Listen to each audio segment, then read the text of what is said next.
Hey there, Algebra 1 students. I hope that you are well. Today we need to talk about graphing f of x equals ax squared plus bx plus c. So this whole chapter is about graphing quadratic equations and graphing parabolas and the different ways that we can do that. So here are a few points when we're graphing quadratic equations.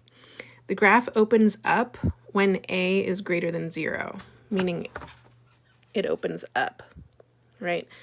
It opens down, like an upside down parabola, if a is less than 0.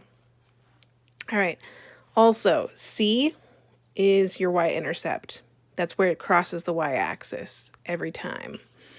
The x-coordinate of the vertex can be found using this formula right here, negative b over 2a. And the axis of symmetry is always x equals negative b over 2a. And then you can plug that value for x into your quadratic equation to get the actual value of your vertex. Remember, your vertex is either a minimum if it opens up, or it's a maximum if it opens down. And here you can see it's crossing the y-axis at the point 0, c. So those are a few points to remember as we get into graphing these quadratic equations.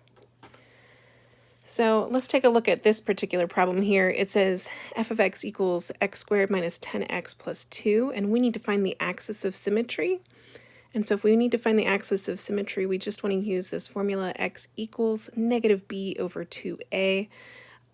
In this case, a is 1, right? There's no number in front of the x squared, so a is 1. And b is negative 10, right? Because the negative 10 is in front of the x. And so we want to find the axis of symmetry. And so we do x equals negative 10 over 2 times 1. Here I'm going to use parentheses there, 2 times 1.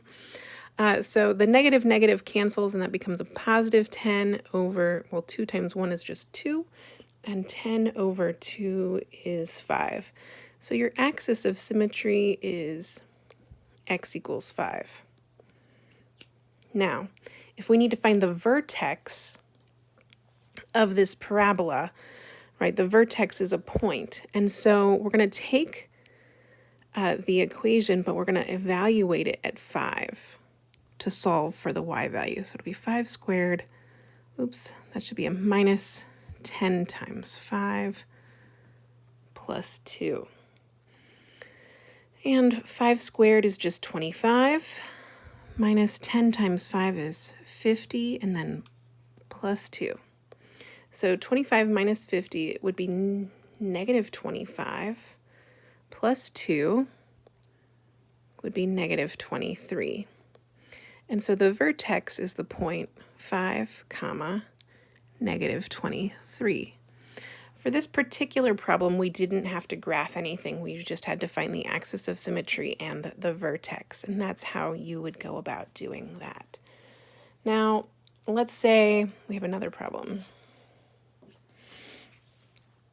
Suppose they give you the equation f of x equals 3x squared plus 6x plus 2, and they ask you to graph that. And then describe the domain and range. The first thing we want to do is we want to find the axis of symmetry and the vertex.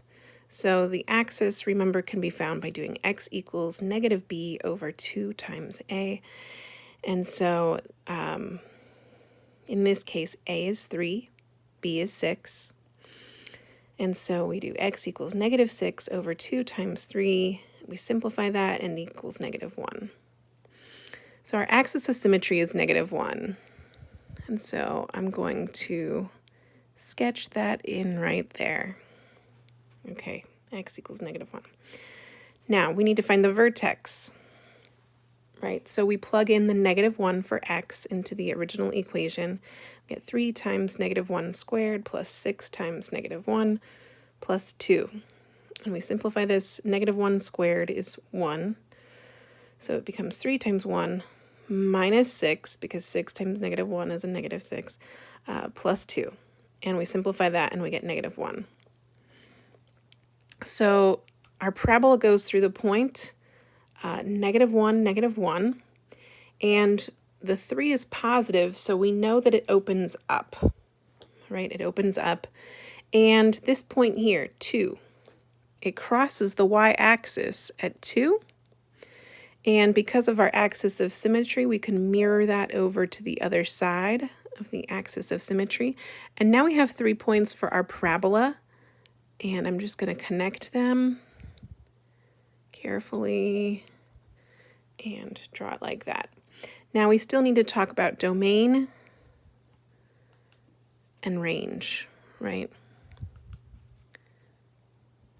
The domain is the possible x values, right? What can go into this formula? And really anything can go in, right? All real numbers can go in for your domain. And your range is what comes out. We only have y values that are larger than or equal to -1. So our range is y is greater than or equal to -1. All right, there is a brief intro on graphing quadratics of this nature. I hope this helps you, and I hope that you are all well. We'll see you next time.